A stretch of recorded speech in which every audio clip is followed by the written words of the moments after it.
In this video, I'm going to show how you can easily delete blocked contacts on WhatsApp. Before to watch the video to the very end so you don't make any mistakes. And of course, do not forget to like this video and subscribe to my channel. Thanks guys. So let's get started. And first off, open up WhatsApp app and then go to chats.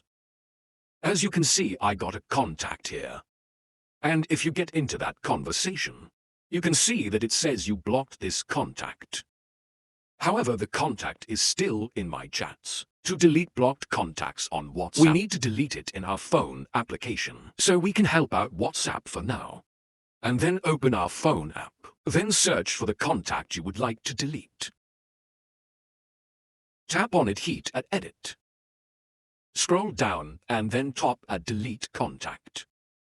Now if we go back to WhatsApp, we can see that this particular conversation is still here. However, it shows us the phone number instead of that contact's name. That means that we have just removed contact from our contacts book. And now we can't remove that particular conversation.